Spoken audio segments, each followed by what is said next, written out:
Welcome to this week's Deep Dive. We're digging into the information space, specifically looking at April 13th to the 20th, 2025. That's right. And our main source today is EUvsDisinfo's latest analysis. Yeah, we're focusing on their disinformation review and a really interesting piece on Belarus. And what jumps out right away is how connected these Kremlin efforts are. It's not just one thing here, one thing there. No, it really feels systemic. The disinformation review covers, well, the usual suspects in Ukraine and targeting European politics. Exactly. Familiar tactics, maybe slightly tweaked.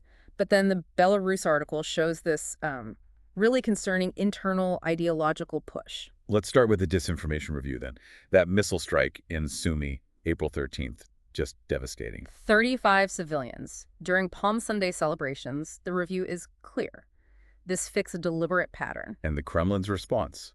Well, we've seen this movie before, haven't we? We have. Almost immediately, the denial started. Then the fabricated military targets. Right. Claims like, what was it, a meeting of commanders, a medal ceremony. Even claims about Western forces being there.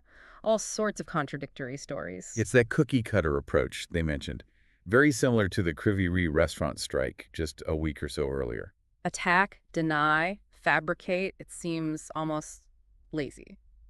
But maybe that's the point. You mean just flood the zone with noise, make it hard to track the lies? Sort of, yeah. Information overload. Even with UN investigators, international media, security footage pointing to civilian deaths. The counter-narratives keep circulating. And the review calls it what it is. A terror campaign against civilians. A sustained one since 2022. And it's important to remember the context here. You mean the ICC arrest warrants? Exactly. For Russian officials linked to attacks on civilian infrastructure. This disinformation tries to muddy those waters, normalize the violence domestically. Okay, let's shift to Poland. The review highlights a FEMI campaign targeting their upcoming presidential election on May 18th. Yes, this involves some quite sophisticated, deceptive videos. Impersonating real news outlets, like TVP World and Gazeta Wyborcza. That's right. The core claim was that Polish security services were thinking about postponing the election. Because of terror threats. And they linked that to migration. They did. It's a known tactic, tapping into existing societal anxieties, And the review connects this to Russia's Matryoshka campaign, the one linked to Doppelganger. The hallmarks are there, especially the speed and scale of amplification. How fast are we talking? Well, the analysis says about 90 inauthentic accounts kicked things off. 90? Within 10 minutes, generating over 100,000 views almost instantly. That coordination is a big tell. And they were cross-posting, too, to places like Blue Sky, tagging Western media. Yes, trying to break out of their usual echo chambers, inject it into wider conversations. It suggests an evolution in tactics. The review mentioned a two-tier approach as well. Yeah. Seeder and amplifier accounts. Right. That's standard for these doppelganger-linked ops. The seeders plant the story. The amplifiers boost it to create fake engagement. But maybe faster coordination now. Quicker pivots to new platforms. That seems to be the case here, yes. It's designed to look organic, even when it's completely manufactured. And it fits the pattern, doesn't it? We saw similar interference attempts before.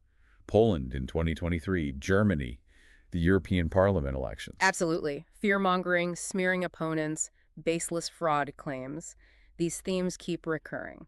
That consistency, I suppose, is what helps researchers track and attribute these campaigns. It does. Even if the tactics seem repetitive, their persistence suggests the operators believe they're still effective at, well, sowing division. Okay, besides these big campaigns, the disinformation review also noted other narratives bubbling up, like the fighting global Satanism one. Ah, yes. That one's intensifying. It tries to frame the war in Ukraine as this grand, almost spiritual struggle. Like a continuation of the Soviet fight in World War II. Exactly. They're really pushing that angle, especially with Victory Day, May 9th approaching.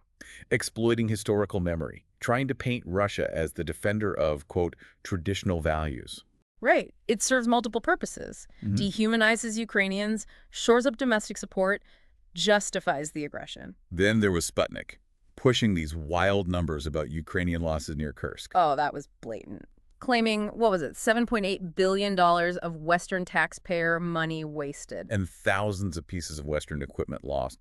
5,500 units, I think? Yeah, astronomical figures. But the review contrasted that nicely with Oryx OSINT data. The open source guys, what did they find? Their verified data showed maybe 870 pieces of equipment lost in total, and that included older Soviet-era stuff, not just Western supplies. So massive exaggeration, Yeah. just pure numerical manipulation. Clearly aimed at eroding Western public and political support for Ukraine. It's crude, but it plays into certain narratives.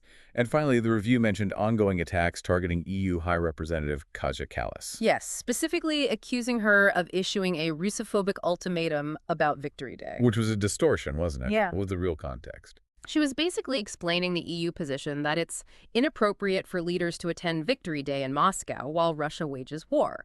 She actually supported leaders going to Kiev on May 9th instead. So they twisted her words completely.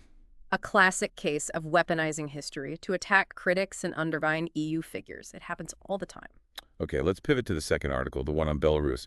It paints a pretty grim picture. Deeply troubling, yes. We're seeing increased ideological indoctrination, militaristic rhetoric aimed squarely at kids, at minors. Transforming schools into, well, ideological front lines. Essentially, yes. And it seems rooted in the regime's reaction to the 2020-2021 protests. They labeled those a color revolution, right? And started blaming non-state groups. Including kindergartens, incredibly. Back in 2021, officials like Ihar Karpenka were calling them potential footholds for dissent, Then Lukashenko called for that cleanse of the education system in 2022. which led directly to these new licensing procedures later that year, the stated aim, raising ideologically resistant individuals. But the real effect was shutting down anything independent. Pretty much. Dozens of private schools and kindergartens closed. The article says only 7 were left as of February this year. Wow. And now there are proposed laws to ban people with extremist convictions from teaching. Yes, from December 2024. And given how broadly extremism is defined in Belarus, It could exclude almost anyone who's shown any opposition. UN rapporteurs have flagged this, haven't they? they have. It essentially formalizes political loyalty tests for teachers, which were already happening informally during interviews. Any hint of dissent, and you're out. And it extends beyond schools, right? Suppressing unsanctioned youth activities like summer camps. Absolutely. Control needs to be total. The article also details how minors are being used in actual state propaganda. Yes, that's particularly disturbing. Little kids involved in campaigns for the state flag, state TV showing youth thanking the president. Identifying him as their ideological inspiration, it sounds so staged. It likely is. Remember those reports about kids role-playing voting in the January 2025 presidential elections? Ah, yes. Not exactly civic education, is it?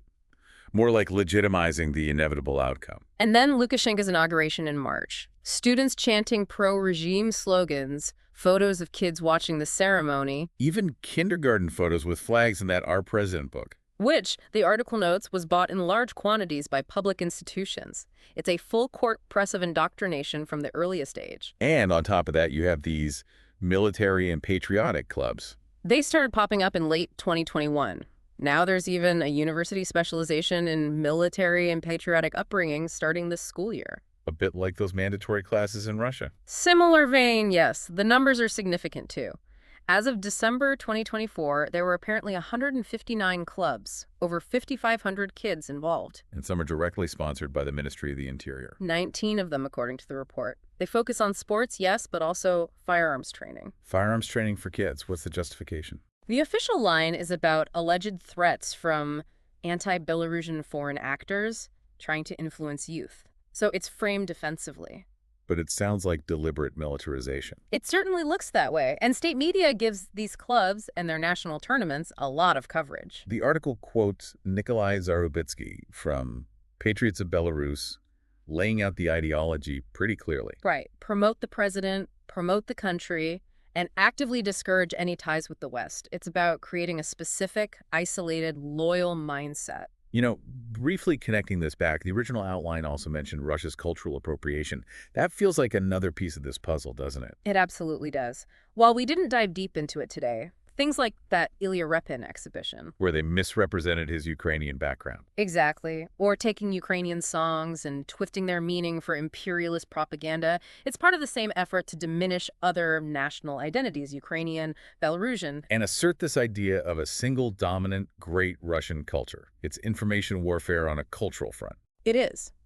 Undermining national identity is a key tactic alongside the disinformation and ideological control.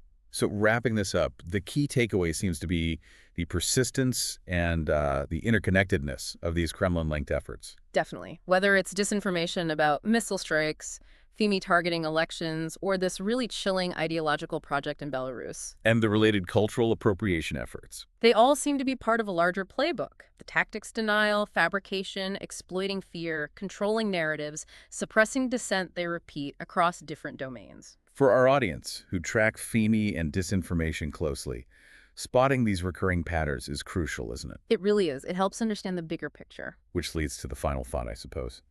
The tactics are so consistent across military denials, political interference, youth indoctrination, cultural attacks. What's the ultimate strategic goal tying all these seemingly separate threads together? That's the big question, isn't it? What are the long-term implications of this multi-front information war for the region, for national identities, for the information landscape itself?